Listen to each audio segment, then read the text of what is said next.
I'm hoping that we can find some way to get a cooperative program going where we develop our crafts and our skilled craftsmen.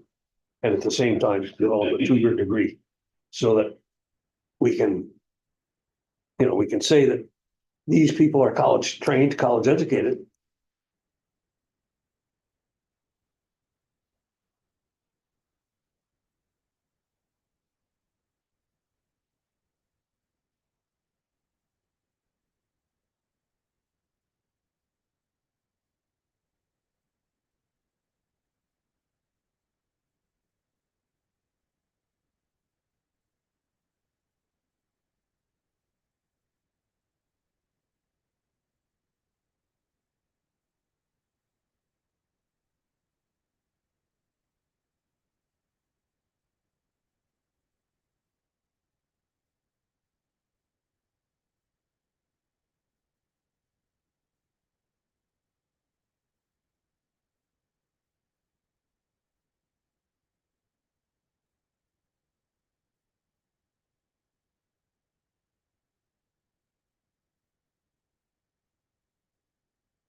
With someone else. He was there yesterday. He was number 6 in his class. When we still are graduating close to 100 kids. So he's not somebody that you'd look at and say, well, I think people have this thing about crafts and, oh, well, my kid's a carpenter. Oh, why not? Are we gonna earn more money starting as a skilled carpenter with a 2-year degree than I was making when I started as a teacher at Tupper Lake High School? So to set the table, he told me yesterday that the guys in town and the gals in town that work in the crafts, 2 years, they're out 2 years. That's why these other people couldn't find anybody to work on their houses, because they're working like the devil. One guy's got 2 jobs going and he's cheating both of them. I guess, he's robbing Peter to pay Paul. I'll be back next week. Yeah, I gotta go to my other job today. So there's a lot of that stuff that I think the academic atmosphere can fill in. Things like bookkeeping, specifically for skilled areas. They have a little construction outfit and you have to learn how to do good business management. Things like maybe writing skills adapted to somebody being able to sit down and write up an appraisal of the job and leaving it in language enough so that people receiving it can look at it and say, oh yeah, that's clear to me, but where do I sign? I'm not leaving BOCES out. Because I think that we have, for example, the Franklin County Board has a member by the name of Paul Lozon. Have you ever met Paul? I have. Yeah, sure. Paul and I worked together when he was at BOCES and I was principal of high school.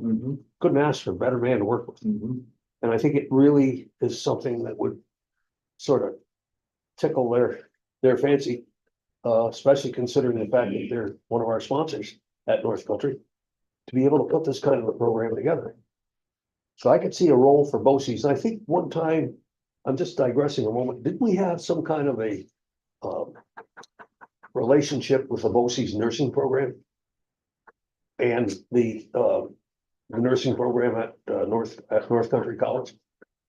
I don't know, Jim. I don't know. I mean, Somehow, we've got a good working relationship with FEH. right. Well, If that be the case, then I think that there's, with the college being sort of the capstone of where they're going, articulating with the BOCES school with sort of prerequisites that guarantees a transfer to North Country while continuing that program to pick up the academic part of the program. I know that you guys are working right now at the college. I'm trying to articulate a program like that, but I think the unions are not a good place to go. They're bureaucratized. And I think if we got some kind of a program that has a sanction of the New York State Ed Department through North Country Community College and the FEH BOCES, we could sell that program, I think. And that's one of our critical needs. We can't find people who are prepared right now. I know you're doing something with the coding program. Yeah. I don't know, where that is yet, as far as I know, just touched on the periphery of it, so I'm not really fully knowledgeable. But do you think a project like that is something we can work out? No pressure there. Yeah. That. Well, thanks, Jim, for the page of note. And thank you for the invitation. I really appreciate it. Like you, like you said, and I appreciate the kind words about the college. That we do look to align our academic programming with the regional needs. And if you look at our suite of offerings and what we've added in recent years, they've really been designed to help students in the region and employers in the region add, either strengthen their chances of staying locally, which is, also a commitment we all have, right? Keep people in our communities or bring people to our communities and make sure that we're adequately helping people staff up. So, in addition to nursing, which I think everybody knows about the college, the PN program, the RN program, we've worked with Up and Coding out of Tupper Lake to add a software engineering boot camp, which is non-credit and is designed to really tap into what at least the Up and Coding folks think is this market out there where we could bring people locally, live locally, work remotely. We've got broadband access and give them a skill set where people could stay and be successful. To the trades piece, we've added wastewater operator courses because virtually, I did not appreciate the links between wastewater and economic development until I listened to some town supervisors talk about the need for that. There was a ceiling or a floor, if you will, that you could not grow beyond without advanced wastewater. Childcare needs, we put in recently a childcare development associate certificate to help staff up the needs for childcare. Business, we added an entrepreneurship certificate to help people in both the transition of businesses as we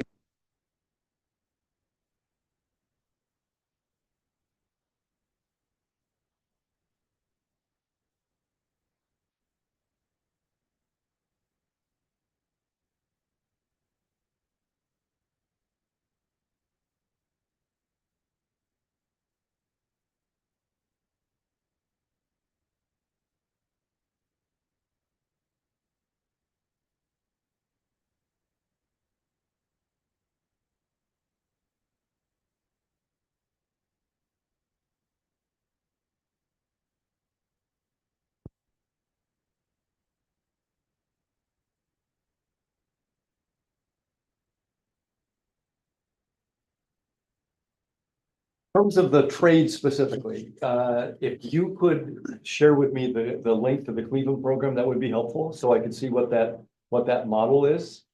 I will tell you that we have for years been looking at whether or not there's a role for the college in the trades. In the 1917, 1918, we commissioned a viability study, which followed up on a feasibility study that we had conducted in working with Essex County IDA. And that was specifically to locate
And then we looked at the number of students in Franklin and Essex County, our service area, that were actually going outside of the county for those programs. And I think the number was like 14. So to stand up programs for 14 people at that cost was just not viable. And I understand that, and I think that's typical. Yeah. You know, from what I've been able to find out in the research I've done, that's typical. Yep. Even in Daytona, I know a woman down there, well, my sister-in-law, basically, who works in that program. Yep. And last year she said we had 14 graduates, Daytona. Yeah, that's, I mean, that's something we gotta think about. yep.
Can be used right here in our communities. Mhm.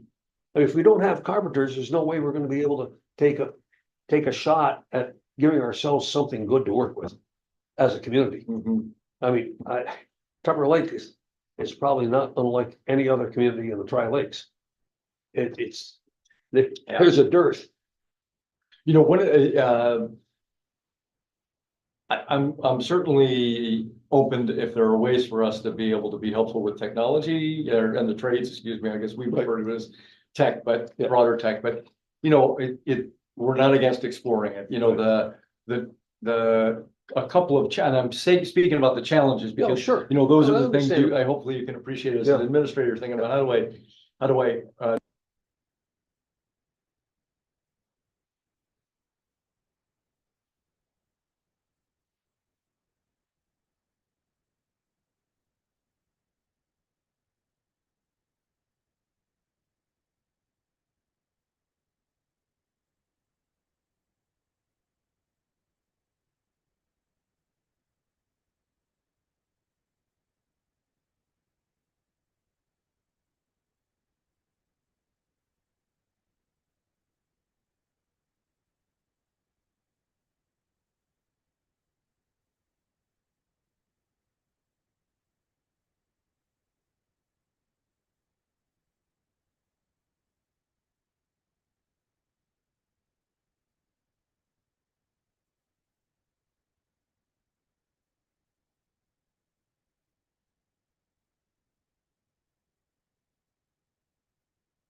or with that degree than they would have if they just went out and, you know, brought their tool belt, you know, and a hammer and said, you know, I want to be trained.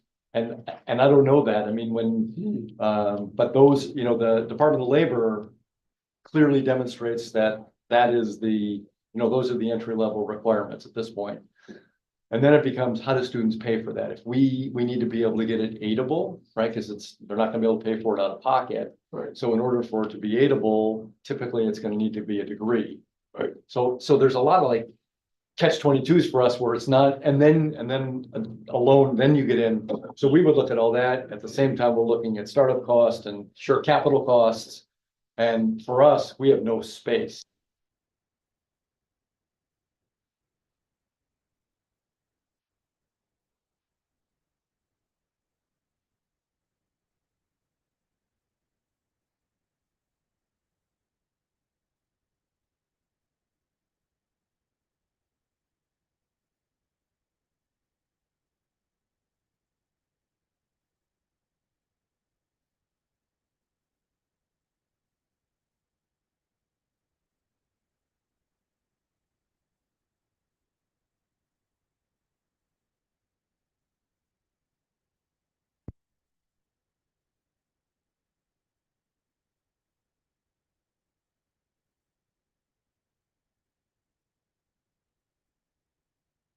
To the community college as well as to the high school. We swap checks and the kids make up the difference. The families paid the school district?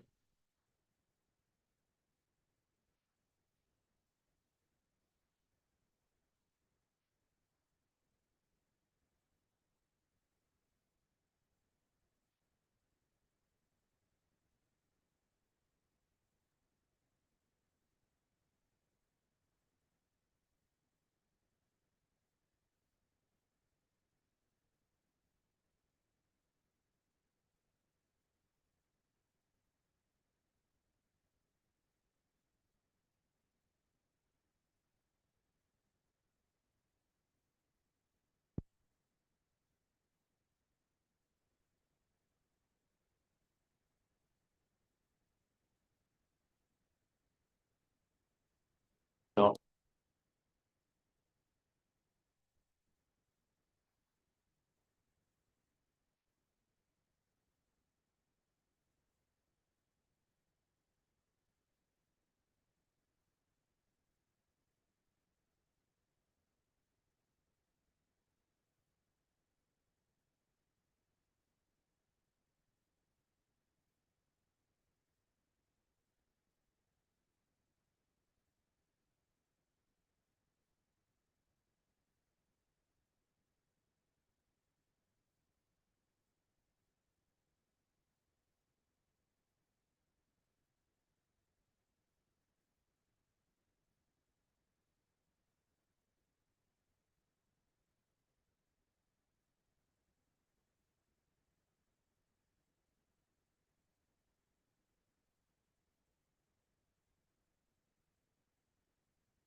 Justify a $10 million investment, right, and something like that but for such a low participation rate.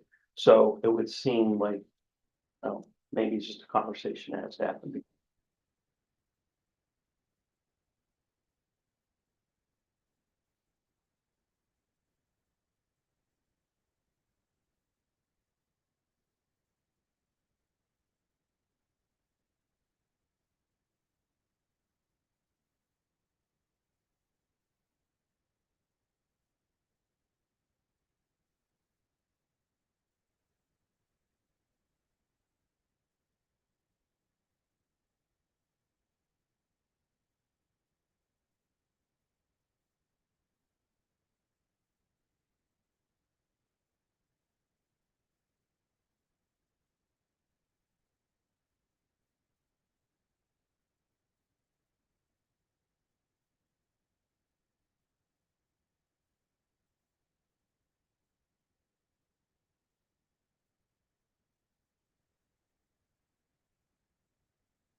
tunnel vision as far as a degree.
And so I think the college is as responsive it can be, because they work within a bureaucracy that might actually be more complicated than these unions, That's right. which is the SUNY system of Is New there York such a thing? State.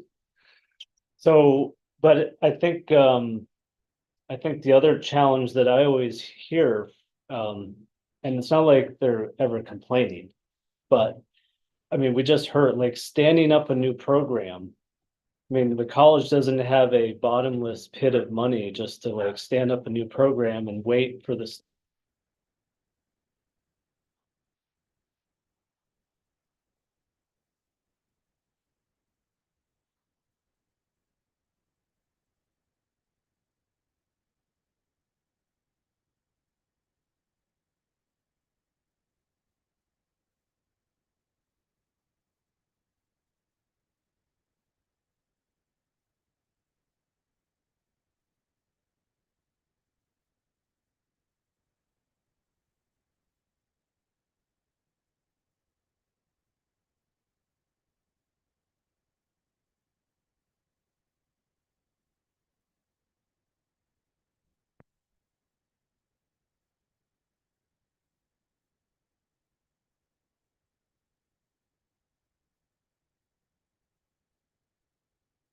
That's where the money comes from, and it's been a tough few years.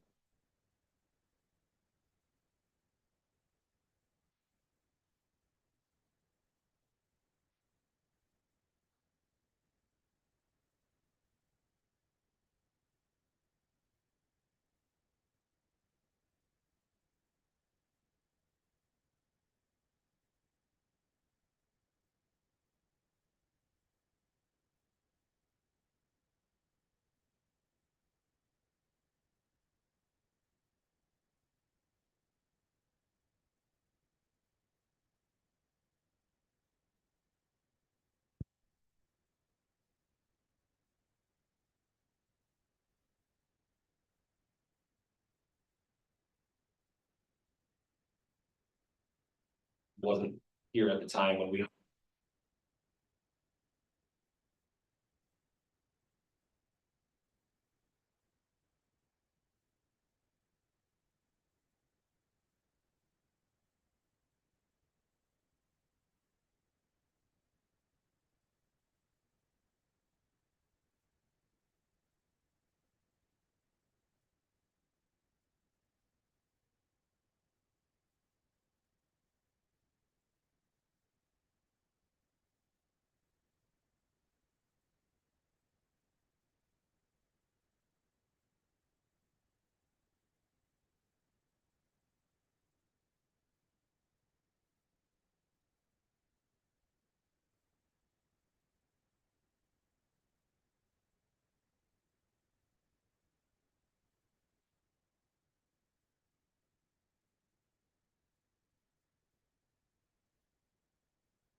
happy to deliver, that would help improve the business acumen or whatever it might be, we're happy to entertain them.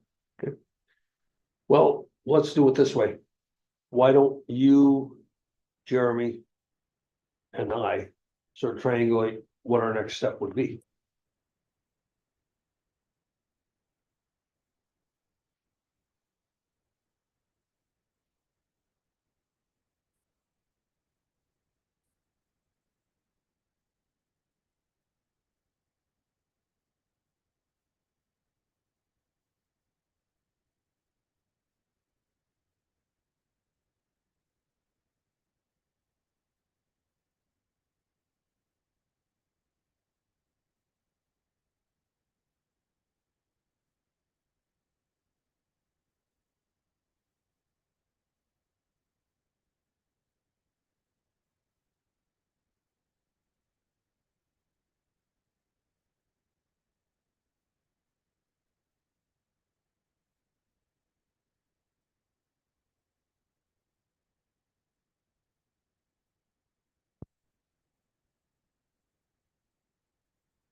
Hey, Artie?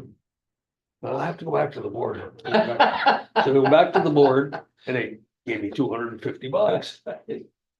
I was making 9,200 as an army captain. So, this is part of the problems that our kids have when they look at this. So one of the things that I did was I used to try to tell kids, look, don't be crazy. The military is expanding and it's always looking for good people. Why don't you, I'm gonna bring up somebody from the ROTC program to talk about ROTC scholarships. So in 19 years in the principal's office, I had 4 academy appointments, 2 to Annapolis and 2 to the West Point. And 37 full ROTC scholarships. 37 kids got their 4-year program taken care of. That's impressive. And the 4, of course, for the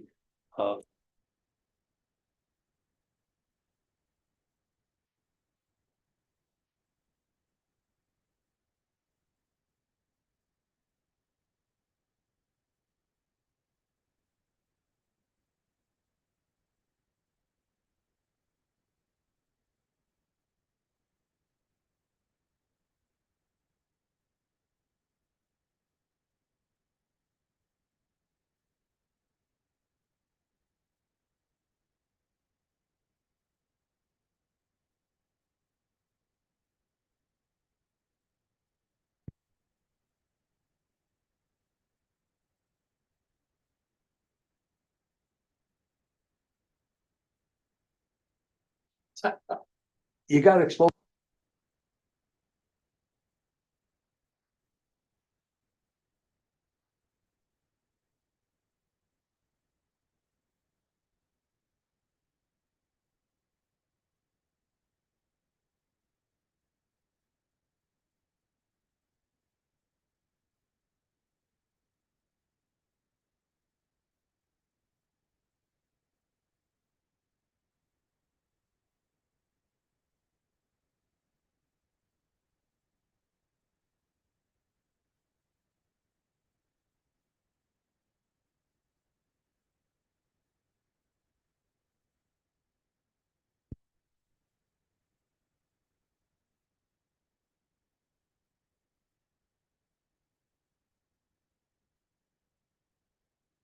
To join us anytime. Well planned. I was talking with JJ Maroon earlier. He said, Who? "Get in, get out." JJ, Thanks, Dale. Thank you, Jeremy. Nice to see you all. Thank you. Good to see you. This is a pleasure. Yeah, thank you so much. Appreciate it. Jim, thank you for the invitation. Yeah, great. Come visit sometime. Jeremy, Yeah. great to see you.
Well, I saw it.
Speaker's fine. Oh, there we go. Okay. Working for a couple minutes. Is Justice still there then or not? Not yet. It's long ago. I'm just trying to. Okay. Okay, They're probably done. welcome back. We've had a little technical glitch for a while, so we're ready to go. We're at item number 5 on your agenda for the regular meeting of the IDA. And that item number 5 is approval of previous meeting minutes of July 10th, 2024. You all received a copy of those. Any additions, deletions, subtractions? Not hearing any, we'll assume minutes are okay as provided. Could we have a motion to approve previous meeting minutes? Sure. Melissa, second. Nick. All in favor, signify by saying aye. Hi. Okay, previous minutes are done. Any committee reports from governance or audit plans? Nope, nothing to. Okay. Treasurer's report, Paul. So, everybody got the, financials, I like the budget format. I like it better than, when we've been able to do before. This is good. yeah, I'll cover that under new business, or you want me to cover it now? New business, yeah. Okay, all right. Nothing, really that much to report, for the treasurer's report. We did, have the sale of the Bombay factory that's completed. After accounting for depreciation and accumulated depreciation, there was actually a net loss from the sale, which is not a surprise. After factoring depreciation, the loss was somewhere around $28,000 was the physical loss, the paper loss. The benefit though is, we have roughly $325,000 more in cash. That falls onto the balance sheet because we're basically swapping one asset for another. And, that money, I'm putting into T-bills, but I'm keeping it basically just in 4-week T-bills because there's some, conversations that still need to conclude the DEC if there's going to be a clawback on any of the brownfield cleanup. I think we're probably a couple months away from kind of ascertaining what that might be, if anything goes out, that's something Jeremy Meyer. Still working on, but, Do we do a press release for the sale of the Bombay factory? I believe one is being done. Yeah, I've In got partnership. I put a call into one of the principals At the business. on Monday, just to make sure, I wanna. Make sure I get some facts right on what they're Yeah. actually doing there and get a quote from Yeah. them, so Yeah. that's what I'm waiting on right now. Do those have to be classified as restricted funds if they're maybe necessary for the FEMA? I could, you know, make a book entry to classify them, but, since we're gonna have a resolution within we're not, I'm keeping them. We're not using them, they're just parked in. So in your head, they're restricted. Right, in my head, they're restricted. It's kind of hard for us to figure out what the actual liability might be. It could be anywhere from nothing to, you know, 280,000 or 283,000. So, given the age of how long this took place, you know, and the fact that DEC does have the ability just to say, we're good and let it all go. It's hard for me to actually put a value on that, so I've opted not to speculate and just, you know, because we're gonna know in a couple of months what it actually is, if anything, so, but. And like I said, you know, and that's why I'm just doing 4-week T-bills, because if the state finally says, yeah, we want our money, you know, I can turn it over to them pretty quick. So, but. Good. Anything else? No, Motion to accept treasurer's report, please. Nick, second. Nate, Oh, you can use T-bills for collateral, right? they can be, collateral, yeah. we have a motion and a second, any discussion? There being none, move, do we have a vote on the treasurer's report, please signify by saying aye. I think Melissa said, Huh? Do like 70% of the value. Right. Opposed, nay? Okay, ayes have it. CEO, go ahead. We got a few things on my agenda today. I'll try to move quickly through them. You kind of know this, but since we're all together, we did two grant applications in the normal CFA process. One was, and you guys approved both of them, I think, at our July meeting. First was the New York Main Street Technical Assistance Application for downtown Saranac Lake for streetscape design guidelines. The other was working with Earl Development with their project to renovate the former MBT Bank building in Chateaugay and add KeyBank. 2 new KeyBank, sorry. MBT Bank, or sorry, KeyBank building to add 2 accessible dwelling units on the upper floors. In both cases, this is a really good partnership, right? We're providing, we were the applicants. We worked with the Village of Saranac Lake and their downtown advisory board on that project. And then with the other project, we were working with the private owner. As you also know, we did get, well, the towns of Harrietstown and Tupper Lake received identical grant awards for the CDBG Micro Enterprise Grant Program for the Rail Trail Business Fund that we are going to be rolling out, hopefully in September. We're working with both towns and the state right now on all that kind of preliminary work that has to be done. But we hope to be actually rolling it out and getting interest from people starting, I think, probably towards the end of September. So we're really excited about that one. It'll, you know, the rail trail has been promised to be an economic driver.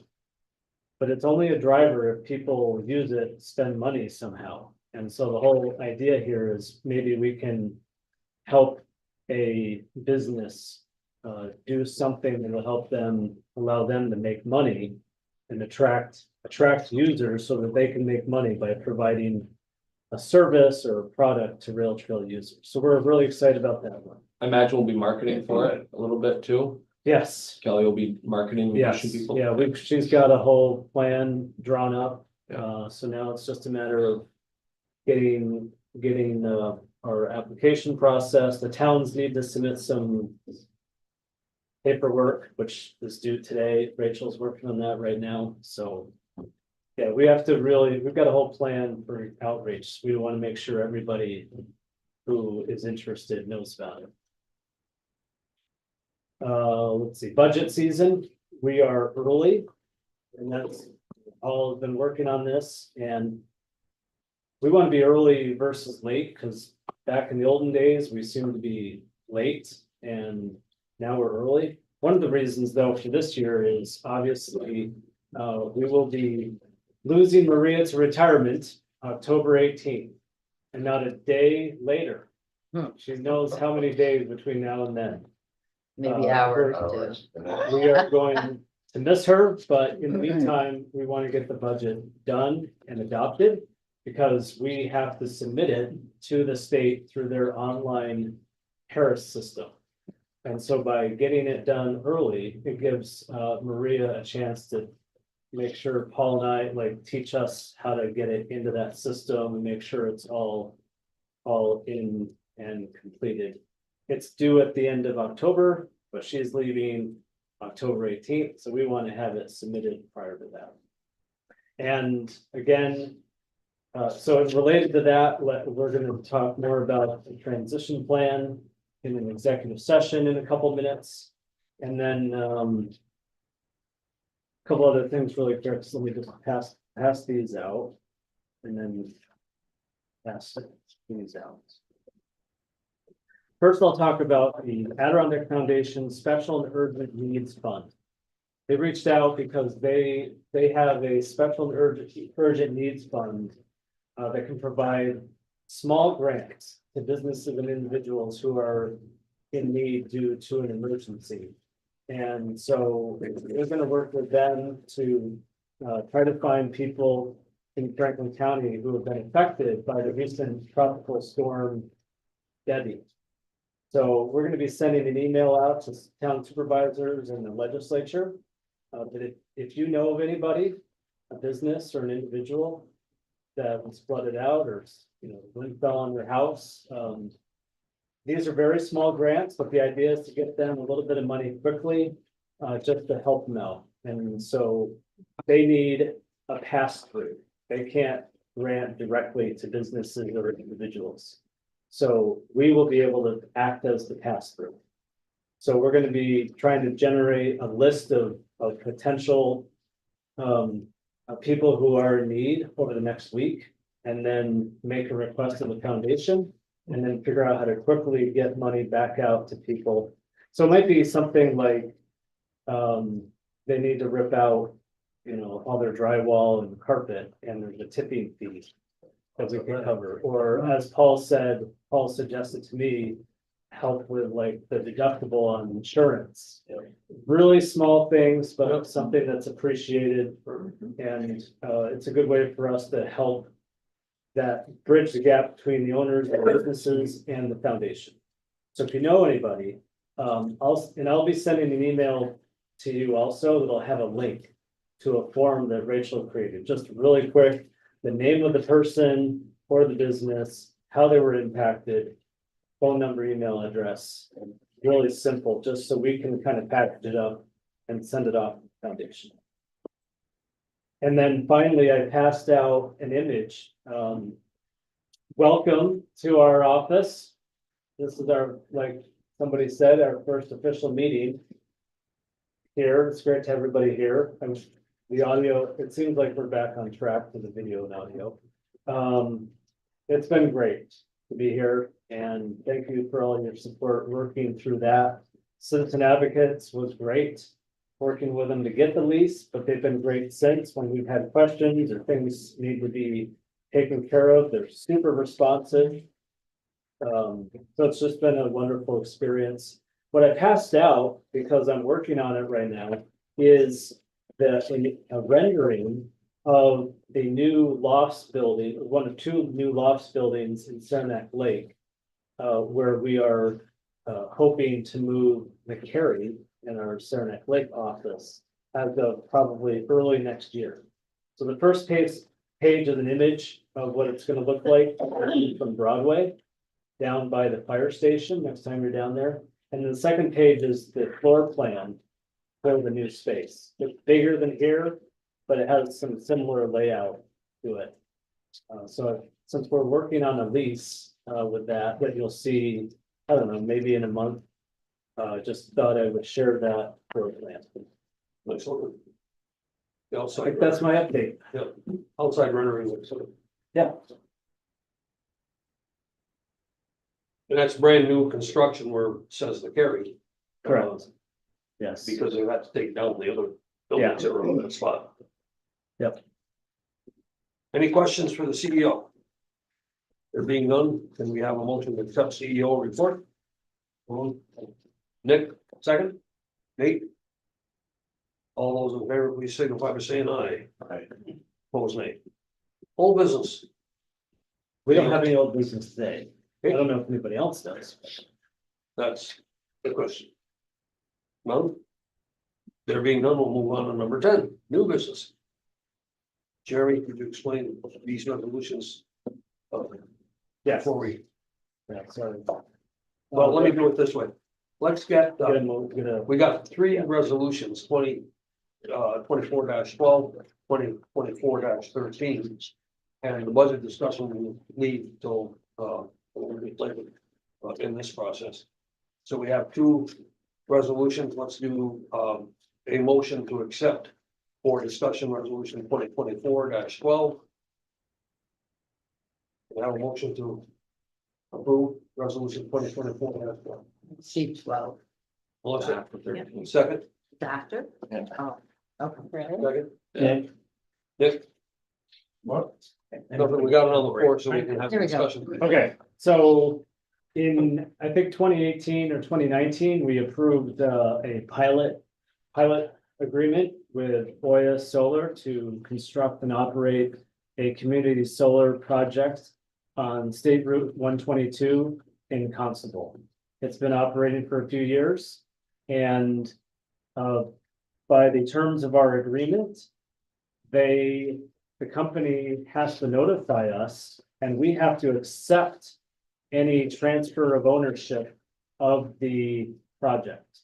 And that's what they want to do. They want to sell the project to a new company, and so they have reached out to us for our approval. There's no other changes in the term, it's just ownership change. And so we have no reason, I don't have any reason to recommend not just allowing the change. And obviously there's paperwork to change but everything else stays the same.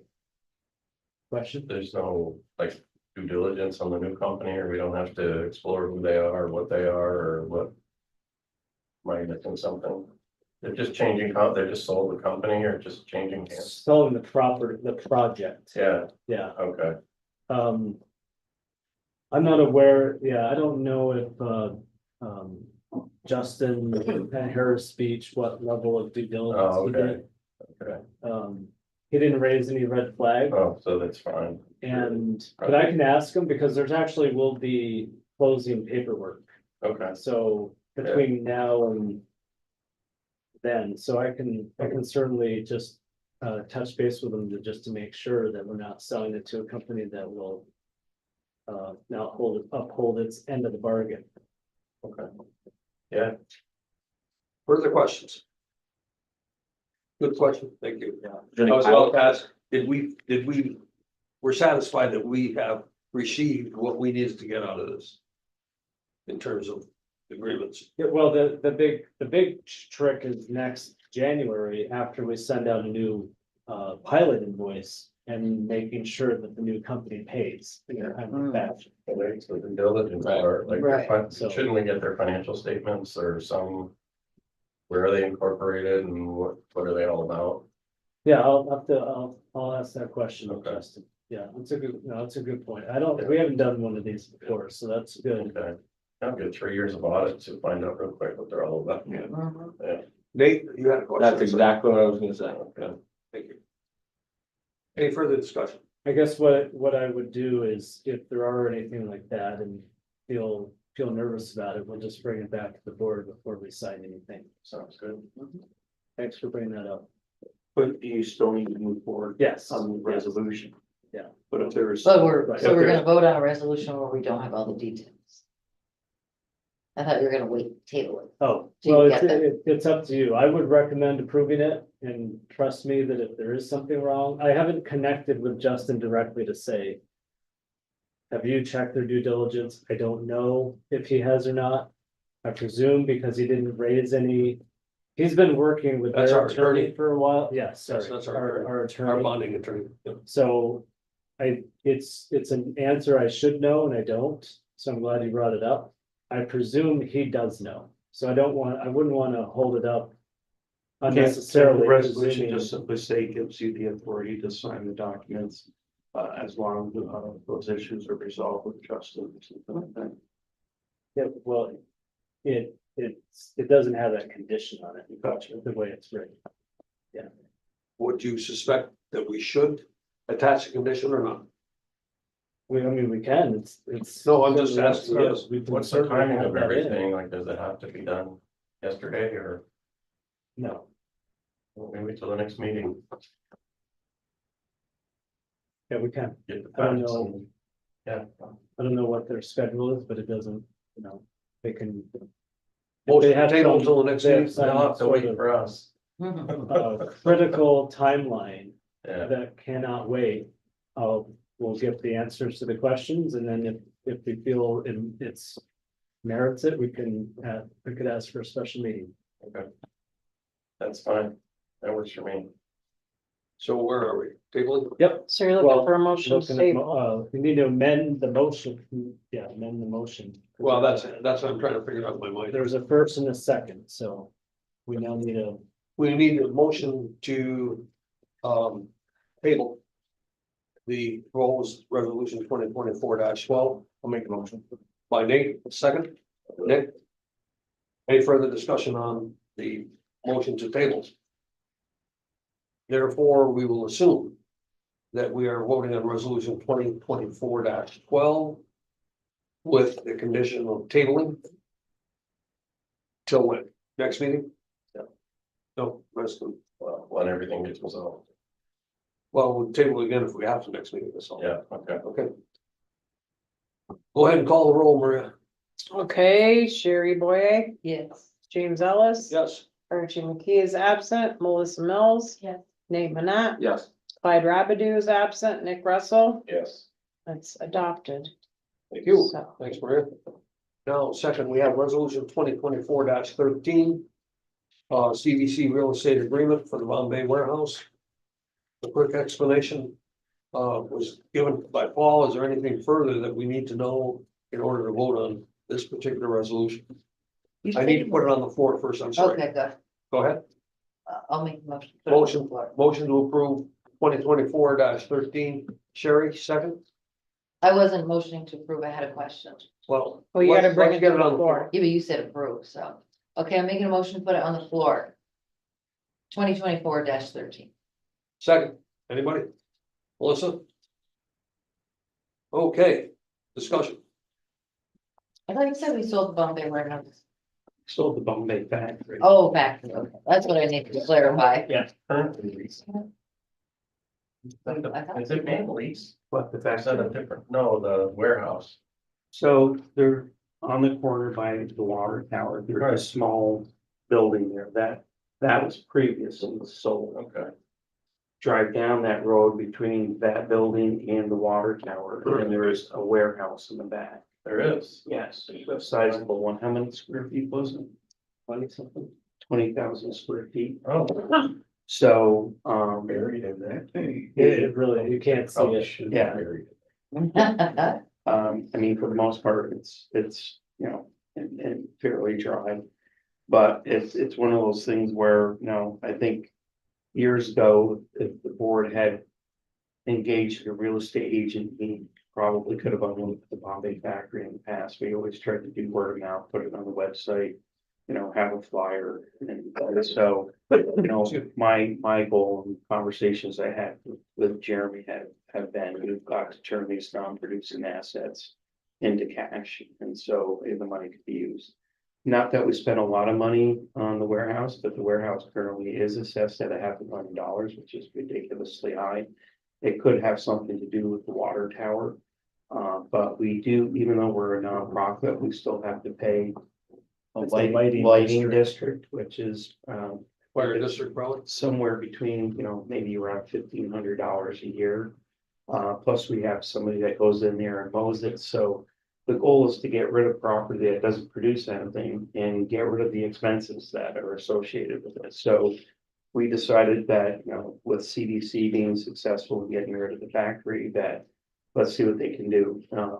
In our prior conversations with them, when we were trying to get the factory sold, they said there's an extreme shortage of warehouse space in the area.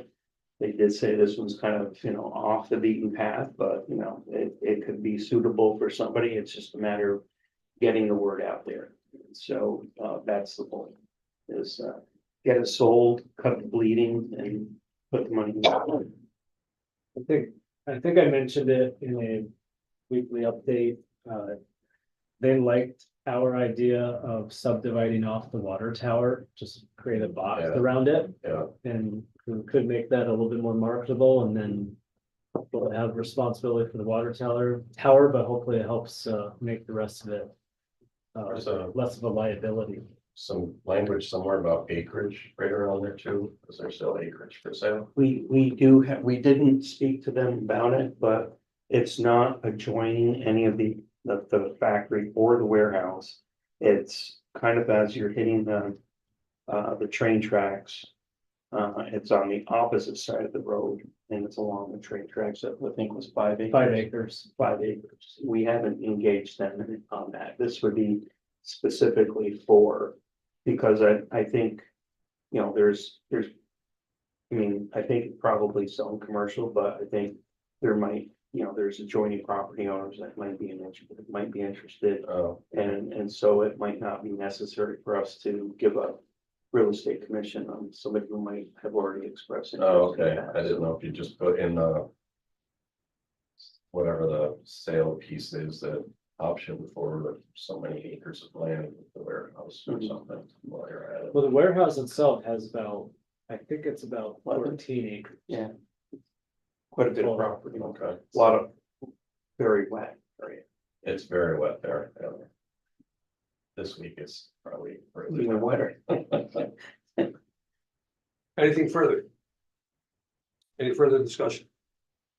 If not, we'll assume the motion's been called. Go ahead, Maria, and call the roll. Okay, Sherry Boye, Yes. James Ellis. Yes. Archie McKee is absent, Melissa Mills, Yes.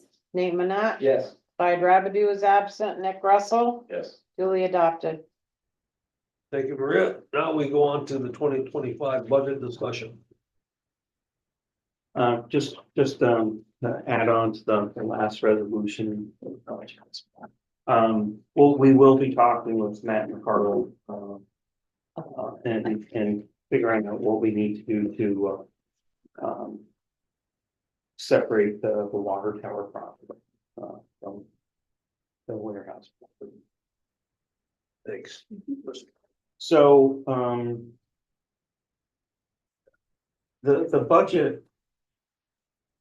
Going back to when Jeremy was hired, it was when I first worked on, or saw the budget. It was done in Word documents and. You know, slowly there's been a progression of improvements, into the spreadsheets and improving the coding. And now that we're using QuickBooks, you know, my goal is to move away from the spreadsheets, can't get away from entirely. But basically do budget development, in QuickBooks. It's more efficient. I don't have to take the spreadsheets and then type it into QuickBooks after the fact because it's all part of the development. So, you know, in the past, the budget process is a little bit longer. And, you know, from my perspective, not knowing how budgeting was done in the past or what was involved. And trying to get a good handle on, you know, the revenues and expenses and different things like that. The budget process will be much longer. Now that this would be my third budget that I've worked on, it's basically very little changes in like your services or your supply lines and different things like that. The majority of the changes in the budget come from salary and benefit cost increases. So, and that's not to say that I haven't pared back some of the other line items to help stem the flow on some of the increases in the salary and benefits. But it's now become quite routine, so to have a, you know, 3-4 month timeline of looking at and analyzing budget, it seems an overkill. So the goal this year was to develop a budget and send it to the board to get the complete input.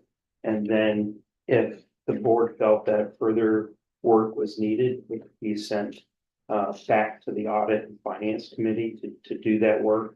And then bring the budget back to the board after that work was done. This particular budget reflects obviously the Bombay factory now off of the books. And that probably has saved somewhere in the neighborhood of 20,000 in actual expenses. But we've been recognizing depreciation on the building as well. So there's been, and even though it's just paper transaction, it's an expense that falls to the bottom line. And so that expense has fallen off as well. So in addition to hard costs that we were actually paying for, there's the depreciation costs that no longer exist. And so there's been improvements overall, like probably in the neighborhood of just shy of $40,000 over, you know, previous years, because the factory is off the books. We're going to see something very similar in regards to the Tupper Lake Business Park property. We have to pay some degree of property taxes over there annually. There's really no maintenance costs that we have to worry about over there. So the sale of that property should be concluding within the next couple of months. So, you know, there'll be some, you know, some further decreases there that will be reflected in future budgets. I don't believe I took that into account for 2025 because it's not actually completed yet. The other major factor with the budget is, again, as most of you realize, our sole source, I mean, we get little bits here and there, but our sole primary source of revenue is pilot fees. And we've had some challenges. This building here, the Saranac Lofts, some other projects on the northern, further north, have circumvented us as being the pilot agent, and they've gone direct to another municipality to develop an agreement. And that's a loss of revenue to us. And so this one project, Brookside Solar, basically our fee is 1% of the construction cost. So we're looking at a $2.2 million fee that we will collect from this project. If it's all upfront, that's fine. If they want to do it over, you know, an initial payment and then 4 years, that's fine too. But I will seek to have interest charges added to that because I'm not giving them a free loan. And this is if it all goes forward. But right now, the budget reflects $456,000, which would represent the first payment of that pilot for Brookside Solar. We typically have other smaller, and when I say smaller, it could be 100, it could be 90,000, it could be 150,000. We have other pilots that come along year to year. I mean, we might miss a year, then we might have 3 another year. But in general, there's always other pilots that come along. But with the significance of the Brookside Solar, in addition to those periodic pilots that we can anticipate going forward in future years, this one Brookside Solar project could actually make the IDA pretty well without any doubt, self-sustaining, without worry about, are we going to run out of money at some point in time? Just because the history that a certain amount of pilots come in year to year. This one is so significant that it can strengthen the organization that much. So, one of the things that, I knew early on when I met with the board members when I first started was the concern about, what's our burn rate, trying to make an assessment of the financials and, how are we doing? How are we going to survive and all these different things? And so that's been one of my primary goals is number one, get such a good handle on the finances and, I mean, this is a gift. I mean, I certainly couldn't have gone out and created Brookside Solar to do this, but it's one of those things that now that if it does happen, if the finances are well managed, the IDA will not have to worry about going forward financially. The other thing I wanted to mention, because I know the way we do budgeting is a little bit different in that we allow a negative number to show up at the bottom of our financials. One of the things that happens with municipalities, because I've been the treasurer for Upper Lake School District, Lake Placid and Saranac Lakes villages. Generally what happens is when you construct a budget, there's always a shortfall because spending typically goes up. How you cover that shortfall is the board says, okay, we're going to increase taxes. And then once the tax cap came in and elected officials wanted to stay under the tax cap, you could only go after the taxpayers for so much money. There still might be a shortfall. So one of the things that, municipalities do is they tap into their fund balances. It's the money from net operations since day one. So if it's a well-run municipality, they might have $1 or $2 million in fund balance that just sits there. And you can't use it all up because if you do, then there's nothing for the next year. And you have to really manage how you use fund balance. So we don't actually recognize it. So if I was the treasurer, if we had $100,000 shortfall in balancing the budget before it was approved, I would designate that we're going to take $100,000 out of fund balance to bridge that gap, to come out with a balanced budget. We can do that here, but in essence, what's been happening is that negative number is reflective. It shows up on the statements. So, the board can see it. We certainly can employ using a fund balance model where I'll say we're appropriating $100,000 from our fund balance to close that gap. But it's either one or the other. It doesn't really matter. The bottom line is, are the finances being well managed? And in the past, when I was at the villages, even though I appropriated the fund balance, there's enough strength in the revenues and understanding that you're not going to spend everything in your expenses that I actually never really needed to tap into the fund balance, even though it was, put into the budget. And that's typically been the case here from what I've seen from the budgets. We show, that we're going to have a negative number at the end of the year, but we never get that close to that number. We might still end up negative, might be, $100,000 less than what we're paying. So I just bring that up because I know some people see the negative number, but every municipality has a negative number, but they just designate fund balance to cover it. And we certainly could do that also. It's just never been done for one reason or another. Well, and it's a related conversation, which I think is important for the board to be able to be conversing in when talking to people is that, let's say Brookside Solar comes in. And we get it shows this big fee that we get. And then a year from now, we have nothing. And we're using that fee to fund our operations.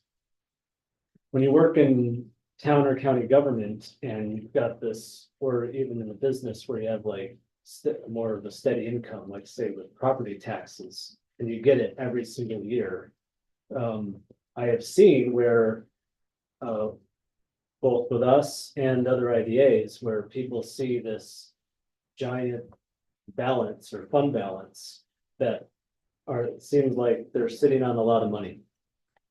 Yet if you actually look at what they're planning to do with it, it's like, it's to fund their operations. Right. 2 years from now, 3 years from now, 4 years from now, because we don't have the luxury of depending on guaranteed property tax revenue in each year.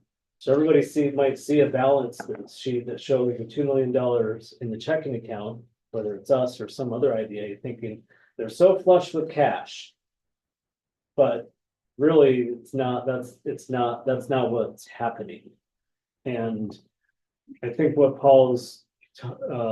what we've been talking about and why he brought this up is there are ways to better reflect reality than what we have done in the past that we might want to consider when we're showing, where we can set a budget and then show fund balance coming in, not show a negative, because that's the other thing. People see negatives and it's like, oh my goodness, it's negative. Well, yeah, because our income came in last year.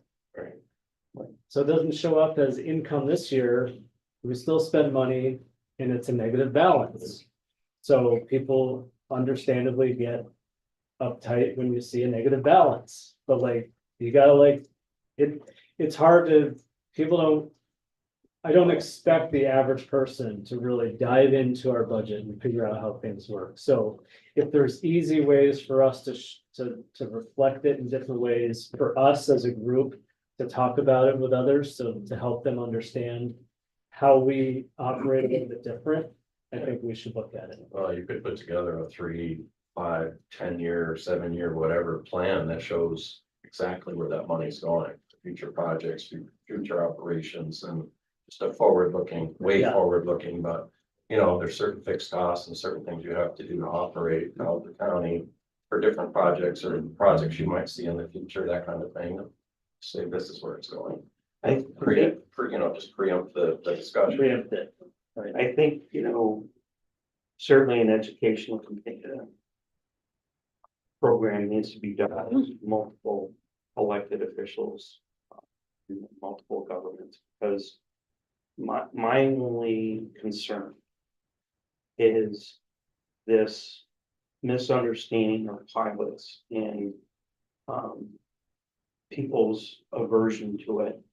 And like I said, this building in Tucker or Saranac Lake, other solar projects that try to circumvent us. Right now, there's host community agreements that are being done by some of the towns that are making it untenable for us to, they are coming to us after doing the host community agreement and saying, we can't pay the pilot fee because the town has gotten such a lucrative host community agreement. So my concern about the well-being of the IDA and being able, we have to have access to these pilots. And if we're going to get chipped away at by other municipalities and being excluded from the pilot process, then that is a potential threat because it's a threat to our revenue source. The thing that is helpful, and I used to get pilot money when I was at the school district. And then I find out that the village had negotiated a pilot agreement that they were supposed to be sharing the pilot money with the other taxing jurisdictions. And because the village, and this was many years ago, so you wouldn't know who this person is, the village clerk opted not to share that money. And it was discovered years afterwards that she hadn't been sharing that money with the other districts. When a pilot, so we collect our fee. And then in January, we bill those entities for all the tax revenue. Pilot money, sort of, in my mind, it's still property tax revenue. We bill them for what they're supposed to be paying. We have no vested interest in that money coming in from them in January. Because we've already collected our fee. When it comes to us, we are an independent party to the transaction. So we get no benefit from that payment that comes in from the business. We can fairly and independently redistribute that according to the specified formulas to each of the taxing jurisdictions, the school, the town, county, and the village. We have no part in it. So there's that level of independence that ensures that those municipalities are getting their proper share of that pilot money. So that's another advantage of us handling the pilot program. So What, anyways, so really, all our eggs are in one basket, pilot fees. yeah, With the IDA, yes. Yeah. Now, is the And only with- pilot, With one project, but that's what I that, mean. with one project. So if that project doesn't happen, then it's more than just a small. well, that's where we start using, the money that we've had built up over time I was thinking the same exact from thing. other projects. What's the likelihood of this project happening or not happening? The reason we've included it as a projected revenue is for two reasons. One, we're close to having an completed application from them. And they have received their Office of Renewable Energy Siting permit from the state. Okay, So they have spent years on it. Yeah. That's the biggest regulatory hurdle. They actually have cleared that, so. Years. And that circumvents them having to get permit from the town, where the town has been using that as leverage for the host community. okay, so are we competing with anyone for this? No. We're not, No, okay. So I guess my thing is, what if it wasn't for this project? What would we be doing to bring in revenue? There's a couple other smaller pilots, but I just didn't include them, but there's nothing other than pilots. They're gonna get into fuel of this. No, yeah. Are you That's on talking, pizzas. Nate, are you talking other projects or other sources? Well, of just revenue? Paul mentioned earlier that this was a $456,000 pilot, and I can see that's what we budgeted for, so that, like Nick said, that tells me that's the only pilot we had accounted for here, and I don't know, it gets me a little nervous that if it wasn't for this, or in 4 years when this is done, or however many years this goes on, we hit a year where we don't potentially have anything, it imagine go pretty south quick. Right, and that is how I have felt every single year since 2018. Yeah. Is that same exact concern. And we did not budget for, we know of some other projects that are potential, but are lot farther away from where the Brookside project is. One's a couple that are very large, there's other smaller ones. So we try to keep it pretty conservative. So the one that we feel pretty confident as far as that it's going to happen, and the timing being that it'll happen in 2025. We have a couple smaller ones that actually might close this year versus next, so that aren't even budgeted for this year. So because we think it'll close this year, we didn't include it as revenue for next year. We've done the initial resolution for the Cover Lake Hotel project. We did that a few months ago. And I think you're gonna be seeing that one in September. So I actually think that one will close this calendar year. And there's another small solar project that presumably should close, but there's a couple issues with it, so I didn't even want to include it. It's a good question, Nate. I don't have a magical answer. Yeah. Because the way IDAs are set up in state law, this is it. Right. We can do grants Yeah. to some We're extent, only getting but applications, we do our grants through the EDC. right? That's kind of how that was set up, because when we do grants, we're doing it to almost exclusively then re-grant out to businesses. And you cannot do that with the IDA, based on how state law, you can do it with an EDC, but not with an IDA. So I don't have a magical answer to you. Right. And like I said, you know, if it's not that, and we do feel fairly confident about it.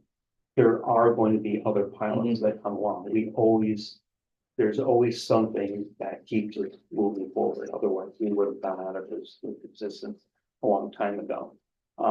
I see this, that, you know, with this, if we're successful with this, then the concern that you're voicing today will never be a concern.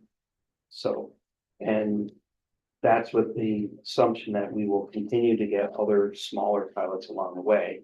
And that's where I come back to this, the importance of, you know, the legislature understanding and the town supervisors understanding the importance of these pilot programs and how much of an impact it can have on us if they keep trying to take away, you know, what should be passing through us. Is there anything else we can do to lock up the market? To stop the bleeding or? Well, or whatever. I think part of it is in education, but, you know, because I think, you know, I've been dealing with pilots for a long time, and I know most people think that, you know, it does bad things, and, you know, they think they're losing tax revenue, and typically the way a pilot works is they look at the value of the land right now that's being taxed, and that's the baseline. So if $20,000 a year in taxes is being collected on this piece of land, and now it's gonna be developed under a pilot. Basically, that pilot, you know, let's say it's gonna be, you know, a $30 million project, okay? Well, the municipalities don't lose out on that tax revenue. It's just, they're going to collect less over time. So they start out getting what they normally would have got before the property was even developed. And then they collect a pilot payment that we collect, and when it passes through us to them, according to their tax rates and assessed valuations. But it's just at a lower rate, and then we pay that out, and it goes up over time. Because the whole goal of helping a new business, large business like that, is to help them, you know, get over some of those, you know, upfront costs that they're having to spend when they start a new business or start a new project.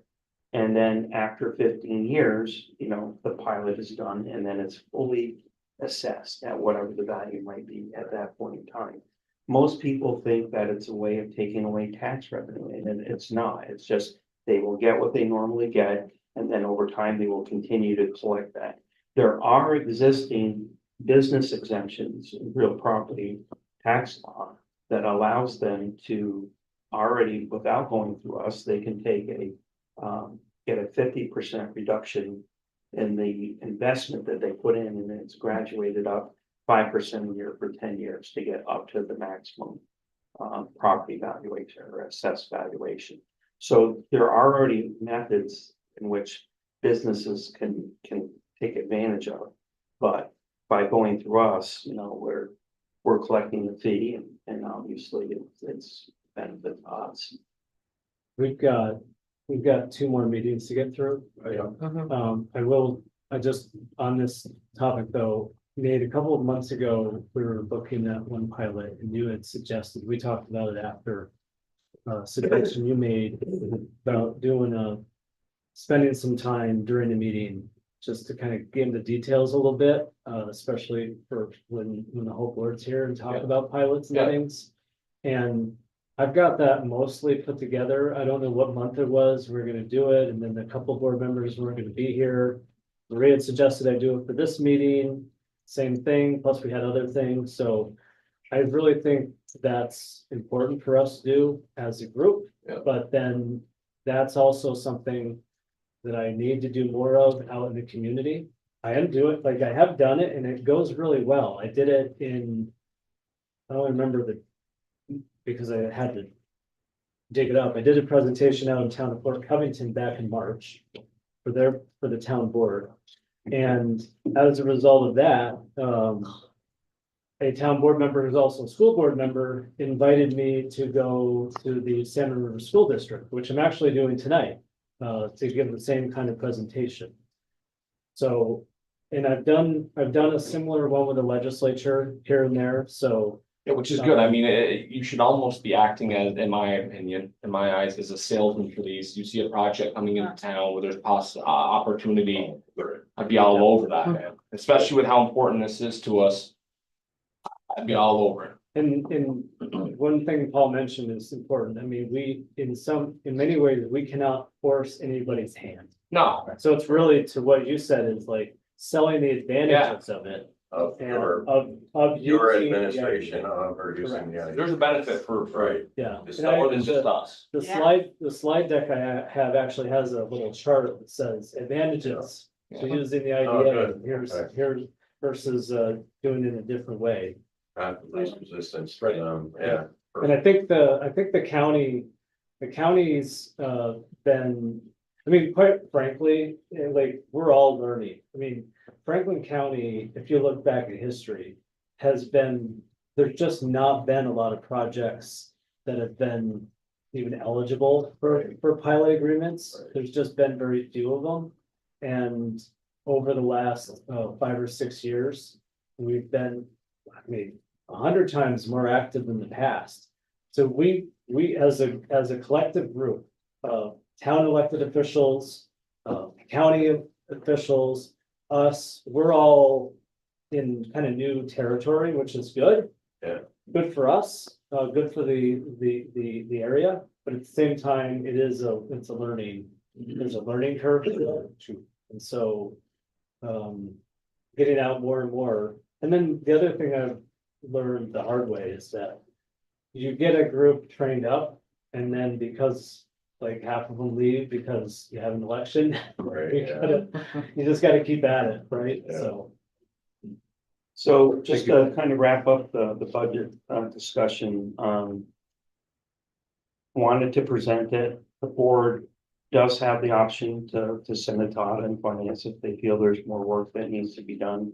But, you know, there's very little that I think could change. And so the board does have the opportunity to approve it today if they wanted to. Right, but that's up to you folks.